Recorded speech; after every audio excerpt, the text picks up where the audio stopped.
di dalam ujian terbuka itu ada banyak sekali pertanyaan-pertanyaan dasar, kritik-kritik, sanggahan-sanggahan, dan keberatan para penguji terhadap disertasi ini. Kami memandang bahwa dalam kasus kritik-kritik maupun sanggahan-sanggahan itu bersifat sangat fundamental, dimungkinkan untuk revisi. Karena juga sebenarnya itu baru seremonial promosi saja. Ada proses lagi sampai keluarnya ijazah. Ini belum, ijazah belum kita keluarkan, surat keterangan lulus juga belum kita keluarkan. Jadi belum selesai prosesnya itu. Di situ saya kira kesempatan bagi kami, termasuk yang kami pertimbangkan misalnya keberatan-keberatan dari para penguji dan promotor berkait dengan misalnya katakanlah soal etika dan norma publik ya, yang menjadi common sense bagi masyarakat di Indonesia. Saya kira itu alasan paling mendasar kenapa kami membuka kesempatan bagi Mas Abdul Aziz untuk merevisi disertasinya, yang revisi itu diberikan dalam waktu tertentu, mudah-mudahan selesai. Iya, jadi saya tentu masih mengikuti prosedur-prosedur yang ada di kampus ini, seperti konsultasi dengan promotor, ya masih. Jadi kita membuat disertasi kan tentu tidak sendirian, ada promotor. Kalau promotor keberatan, kita memang tunduk sama promotor, termasuk dalam kontennya. Ya, mestinya masyarakat paham bahwa ini akan ada revisi. Keberatan-keberatan yang mendasar itu akan diakomodasi oleh penulis disertasi. Dan Promovendus memohon maaf kepada masyarakat. Apakah dia menyatakan mohon maaf? Iya, tadi kan ada di dalamnya. Maksudnya ini kan menimbulkan keresahan, menimbulkan itu. Kita Promovendus menyatakan itu minta maaf atas keresahan dan macam-macam yang ditimbulkan karena itu. Ya, seharusnya sebagai kajian akademik ya nggak membuat orang resah dan lain-lain gitu. Kita pure akademik gitu. Kalau dia konsisten menjawab pertanyaan what, how, and why, analisis yang kritis terhadap pikiran Syahrul mengenai Milkul Yamin, saya kira itu ada masalah. Jadi mempertimbangkan keresahan umat masyarakat Indonesia yang mungkin banyak ya. Nah, keberatan penguji kan dasarnya itu signifikan itu. Iya. Tadi saya udah bilang ada fundamental objection dari para penguji terhadap disertasi Aziz. Secara mendasar, secara riset pun ada keberatan mendasar. Waktu itu disampaikan di ujian, kemudian di konferensi pers itu disampaikan. Jadi itu.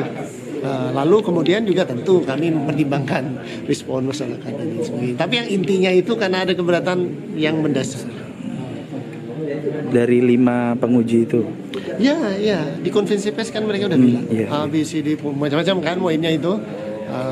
Yang saya ringkas bahwa ini terlalu jauh gitu. Dia seharusnya fokus saja kajian akademik, analisis yang kritis terhadap pikiran Syahrul.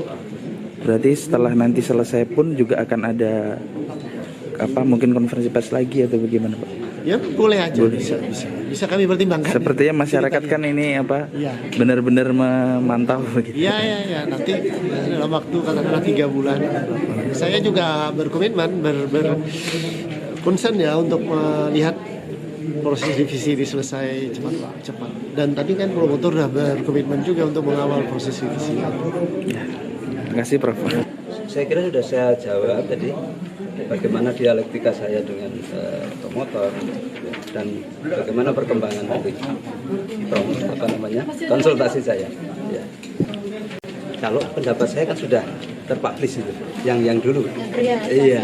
Jadi ini kalau seperti bisa jadi seperti ada kaul kodim dan kaul jadi. Jadi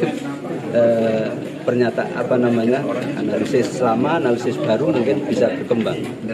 Ya. Teman itu yang terpotong adalah suasana ujian terbuka. Itu yang terpotong dari media sebenarnya. Karena di dalam suasana ujian terbuka itu keberatan amat sangat banyak, tapi itu kan tidak terekspos kan? Tidak terekspos. Sebenarnya keberatan itu yang sejak hari pertama kita tekankan kepada, itu terjadi kepada semua promovendus. Semua promovendus dalam ujian terbuka, apabila dalam ujian terbuka ada keberatan yang amat sangat dari para penguji dan promotor, maka promovendus berkewajiban untuk mengikuti itu. Nah cuma kan karena isunya rame, yang rame di luar kan tidak lagi cerita itu kan, cerita tentang kutipan tentang beberapa kalimat yang serunya itu saja. Jadi sebenarnya hari ini kita mau menegaskan bahwa secara prosedural di internal kita sebenarnya ada prosedur yang belum selesai, yang harus ditempuh oleh Promovendus maupun institusi. Jadi kita hari ini cuma mau menegaskan bahwa prosedur itu sedang kita jalani, tapi buru ribut aja di luar ya.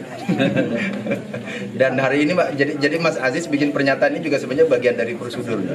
Jadi tidak perlu bikin pernyataan. Sebenarnya tanpa ada pernyataan ini pun prosedur itu harus dijalani. Ya, jadi tidak lebih dari itu sebenarnya. Begitu. Dia pengen jadi aktivis juga sih, maksudnya jadi scholar aja. Bukannya dia cuma mengkaitkan ini dengan kehidupan nyata di luar. Nah itu kerjaan aktivis lah.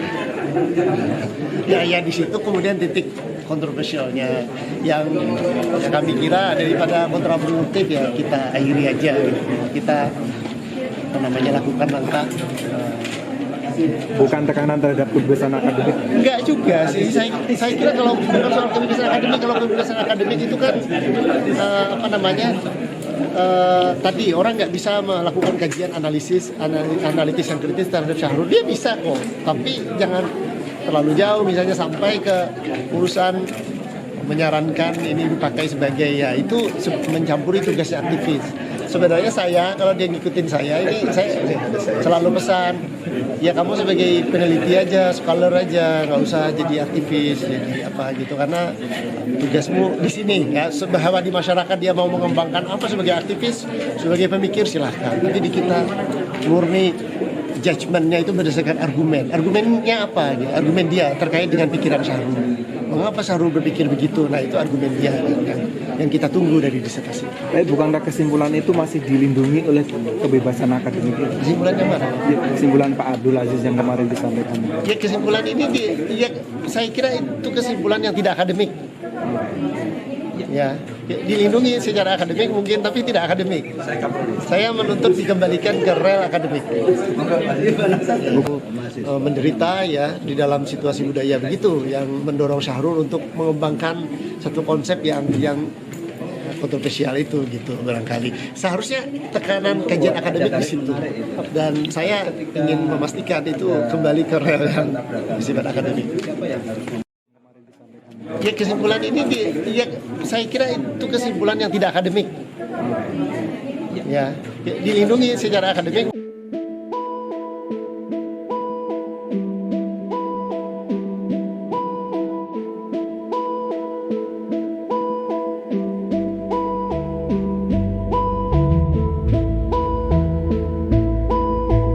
Assalamualaikum warahmatullahi wabarakatuh. Saya Prenya Octaviana Sari.